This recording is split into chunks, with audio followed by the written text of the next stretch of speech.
안녕하십니까. 비뇨의학 TV 용입니다. 성기포진 헬페스라고 하는 병이 헬페스 타입 1, 타입 2에 대한 성병 검진하러 오시는 분들이 꽤 있는데요. 성기포진 헬페스 바이러스에 대해서는 자꾸 재발했을 때 재발을 억제하는 말트렉스 억제요법에 대해서 말씀드린 적이 있습니다. 약을 가지고 있다가 그 전조 증상이 있을 때 수포가 나오기 전에服용을 하면 수포가 생기지 않을 수 있고 재발률을 현격하게 줄일 수 있다. 이런 재발 억제 치료요법을 소개한 적이 있는데요. 특히 이렇게 환절기에 이렇게 면역이 떨어지고 감기도 잘 걸리고 이런 시기에 재발 환자들이 하루에도 몇 명씩 오시거든요. 오늘은 정말 너무 자주 재발해서 지속적으로 억제를 해야 되는 분들, 이런 분들에 대해서 지속적인 억제 방법에 대해서 한번 말씀을 드리겠습니다. 헬페스 바이러스는 이제 면역이 저하될 때, 특히 자기가 가지고 있는 어떤 질병이라든지 면역 저하가 생기는 스트레스가 유발되었을 때, 아주 피곤했을 때, 햇빛과 같은 자외선 노출도 성기포진을 헬페스 바이러스를 활성화하는데 재발하는 요인 중에 하나로 알려져 있습니다. 또 여성인 경우에는 또 이 월경 기간에 쉽게 재발하는 것을 또 볼 수가 있는데요.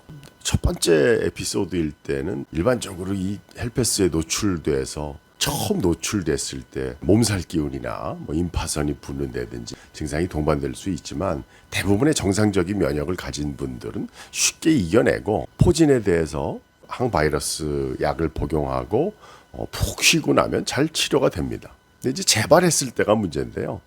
1년에 5, 6회 정도 이렇게 재발을 했을 때까지는 지속적인 억제요법까지 할 필요는 없다고 이제 되어 있는데요. 일회용 단발성 치료는 이제 일주일 이내로 치료는 종결이 되기 때문에 1년에 6번 미만으로 재발했을 경우에는 일회용 항바이러스 약제로 치료를 하시고, 너무 빈발해서 1년에 매달 발생한다든지 이런 경우에는 면역이 떨어져 있는 어떤 요인이 없는지를 한번 검토를 해볼 필요가 있습니다. 일에 대한 스트레스가 있든지 아니면 나의 취미 활동을 너무 내 일과 동반해서 너무 무리한 운동을 하고 있진 않은지 이런 것도 한번 볼 필요가 있고, 특히 음주 습관이라든지 배경질환 이런 거에 따라서는 주치의하고도 계속 재발하는 경우에 지속적인 억제요법에 대해서 한번 상담해 보실 필요가 있습니다. 피곤함이나 음주 이런 매달 재발하는 헬페스로 고생하시는 분들은 바이러스 약제를 처방받았던 비뇨기과 병원에서 매달 재발해서 이렇게